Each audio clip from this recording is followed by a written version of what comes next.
ನಮಸ್ಕಾರ,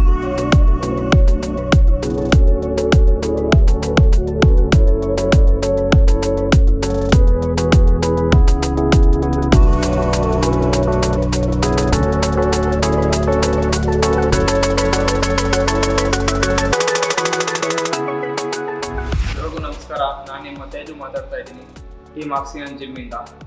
ಎಲ್ಲರೂ ಏನಂದ್ರೆ ಜಿಮ್ಗೆ ಬರ್ಬೇಕಾದ್ರೆ ನಾವು ಫಿಟ್ ಆಗಿರ್ಬೇಕು, ಬಾಡಿ ಬಿಲ್ಡ್ ಮಾಡಬೇಕು, ತುಂಬಾ ಆಸೆ ಇಟ್ಕೊಂಡಿರ್ತಾರೆ. ಆದ್ರೆ ಜಿಮ್ಗೆ ಬಂದಾಗ ಏನ್ ಮಾಡ್ತಾರೆ, ಡೈರೆಕ್ಟ್ ಆಗಿ ವರ್ಕೌಟ್ ಮಾಡೋದು. ಅವಾಗ ಏನಾಗುತ್ತೆ, ಬಾಡಿ ಪೇನ್ ಬರುತ್ತೆ. ಬಾಡಿ ಪೇನ್ ಬಂದಾಗ ಏನಾಗ್ತಾ ಇದೆ, ಒಂದು ವಾರದಲ್ಲೇನೆ ಅವರು ಸ್ಟಾಪ್ ಮಾಡ್ಬಿಡ್ತಾರೆ ಜಿಮ್ಗೆ ಹೋಗೋದು, ಬಾಡಿ ಪೇನು ಆಗಲ್ಲ ಅಂತ. ಆದ್ರೆ ಎಲ್ಲರಿಗೂ ಹೇಳ್ತಿರೋದು ನಾನೇನಂತ ಅಂದ್ರೆ, ಫಸ್ಟ್ ಜಿಮ್ಗೆ ಬಂದಾಗ 1 ವೀಕ್ ಆದ್ರೂ ನೀವು ವಾರ್ಮ್ ಅಪ್ ಎಕ್ಸರ್ಸೈಸ್ ಮಾಡಬೇಕು. ವಾರ್ಮ್ ಅಪ್ ಎಕ್ಸರ್ಸೈಸ್ ಯಾವ ತರ ಮಾಡಬೇಕು ಅನ್ನೋದನ್ನ ನಾನು ಈ ಎಪಿಸೋಡ್ ಅಲ್ಲಿ ನಿಮಗೆ ತೋರಿಸ್ತಾ ಇದ್ದೀನಿ. ವಾರ್ಮ್ ಅಪ್ ಅಲ್ಲಿ ಫಸ್ಟ್ ಸ್ಟೆಪ್ ನಾನು ನಿಮಗೆ ಹೇಳ್ಕೊಡ್ತಾ ಇದ್ದೀನಿ. ಅದರಲ್ಲಿ ಹ್ಯಾಂಡ್ ನ ಯಾವ ತರ ಸ್ಟ್ರೆಚ್ ಮಾಡಬೇಕು ಅನ್ನೋದು ನಾನು ಇವಾಗ ನಿಮಗೆ ತೋರಿಸ್ಕೊಡ್ತಾ ಇದ್ದೀನಿ. ಫಸ್ಟ್ ನೋಡಿ,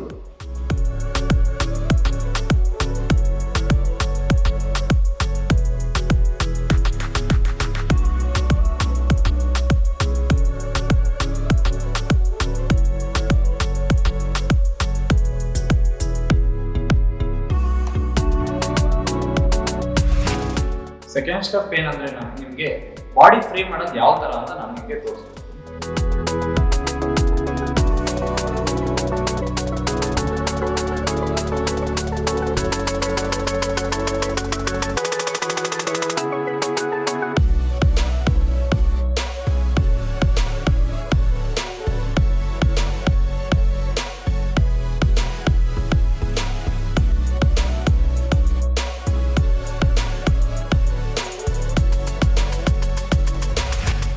ನೆಕ್ಸ್ಟ್ ಸ್ಟೆಪ್ ಇವಾಗ ತೋರಿಸ್ತಾ ಇದ್ದೀನಿ. ಅದರಲ್ಲಿ ಫ್ರೀ ಸಿಟಪ್ಸ್ ಯಾವ ತರ ಮಾಡಬೇಕು ಅನ್ನೋದನ್ನ ನಾನು ನಿಮಗೆ ಹೇಳ್ಕೊಡ್ತಾ ಇದ್ದೀನಿ.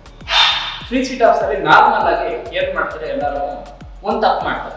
ಅದೇನ್ ತಪ್ಪು ಅಂದ್ರೆ, ನೀ ಏನ್ ಮಾಡ್ತಾರೆ, ಮುಂದೆ ಆಗ್ತಾರೆ. ಅದನ್ನ ಪೊಸಿಷನ್ ಯಾವ ತರ ಮಾಡೋದು ಅಂತ ನಾನು ನಿಮಗೆ ತಿಳಿಸ್ಕೊಡ್ತಾ ಇದ್ದೀನಿ.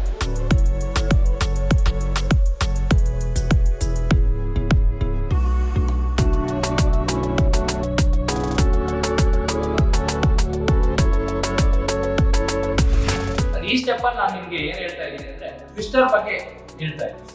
ಟ್ವಿಸ್ಟರ್ ನ ಯಾವ ತರ ಯೂಸ್ ಮಾಡೋದು, ಪೊಸಿಷನ್ ನಾವು ಫ್ರಂಟ್ ನ ನೋಡ್ತಾ ಇದ್ದೀವಿ, ಬಾಡಿ ಮಾತ್ರ ಟರ್ನ್ ಮಾಡಬೇಕು. ಇದು ಏನಕ್ಕೆ ಯೂಸ್ ಆಗುತ್ತೆ ಅಂದ್ರೆ, ಸ್ಪೈನಲ್ ಕಾರ್ಡ್ ಇಂಜುರಿ ಆಗಿರೋರಿಗೆ ಪೇನ್ ರಿಲೀಫ್ ಆಗೋದಕ್ಕೆ, ಮತ್ತೆ ಬ್ಯಾಕ್ ಬೋನ್ ಪೇನ್ ಬರ್ದಿದೆ ಇರೋದಕ್ಕೆ ಯೂಸ್ ಆಗುತ್ತೆ. ಈ ಸ್ಟೆಪ್ ಅಲ್ಲಿ ನಾನು ನಿಮ್ಗೆ ತೋರಿಸ್ತಾ ಇರೋದು ಪುಲ್-ಅಪ್ಸ್.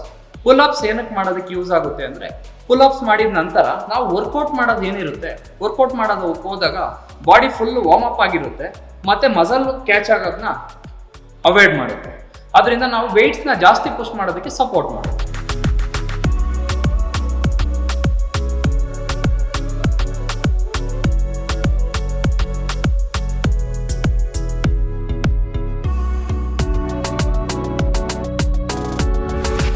ವಾರ್ಮ್ ಅಪ್ ಅಲ್ಲಿ ನಾನು ನಿಮಗೆ ತೋರಿಸ್ತಾ ಇರೋದು ಏನಂದ್ರೆ, ಚಿನ್ನಪ್ ಯಾವ ತರ ಮಾಡೋದು ಅಂತ ತೋರಿಸ್ತಾ ಇದ್ದೀನಿ.